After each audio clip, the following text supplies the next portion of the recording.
Subscribe and hit that bell. Hello guys, Demon here, and today we are um, Aquaman, I think it's called. Yeah, it's called Aquaman. We're reviewing Aquaman, so this is the latest DC movie. Of course we're going to do spoiler-free, then spoilers. So, how to explain this without spoiling it? First off, I've heard a lot of things about this that was good, so that's one of the reasons I watched it and stuff like that. And it's good. It's good. I will say that. It's a good movie. It's a good, solid movie.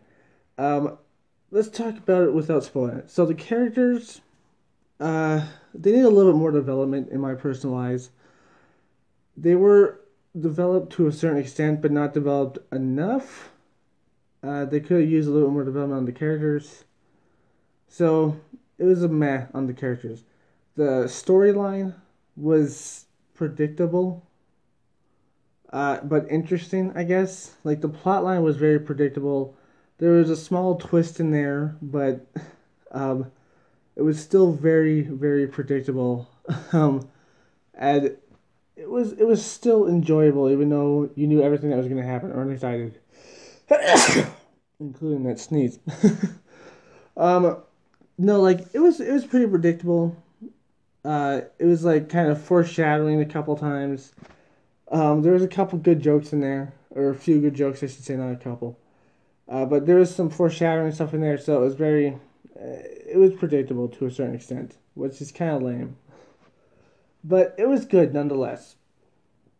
So if I were to rate this movie without spoiling it, of course, 1 to 10, 1 being the worst, 10 being the best, 5 being average, I'm gonna rate this a 7.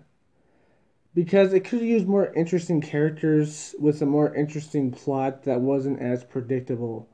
But I enjoy what they did, and it's a 7. A 7 out of 10. Okay, so now spoilers are coming, guys. Spoiler alert. Do not watch past this point if you don't want to see spoilers.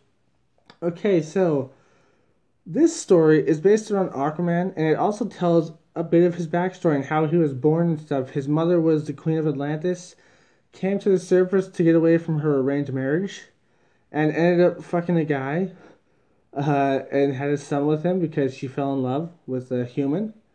Um, and then she went back to Atlantis, had another son in Atlantis. Her husband, or her king husband, I guess, at this point, realized that she had a son on the surface, was mad with jealousy, and plus, I think it's also due to their loss to a certain extent. He kills her, and it doesn't really make sense. It's just like, why would you kill your wife for having a not affair because she wasn't married to you at the time? But I guess it was arranged, so she was supposed to be married to you at the time. So I don't know. He's just a jealous guy, I guess, and maybe their loss has a certain extent to it as well. I guess as well. So I don't know. It's just something silly, but I guess some guys are like that. So banishes her to death, and not just banishes her, he like sentences her to death pretty much. We get to see Mantis in this only for a brief second. I'm sure that he might come back for a sequel or something like that, because he seems like an interesting character. He's kind of like a cookie cut character though, but he might come back and he might be different and better, hopefully. um, so we see all that in this. And of course, the mother at the end's alive still, because who didn't see that coming? Aquaman had to have her reunited with his mother, and so did the man that loved her, had to have a reunitation with her, you know? So, it was pretty touching, I guess. But yeah, that was totally, you could totally tell that was going to happen.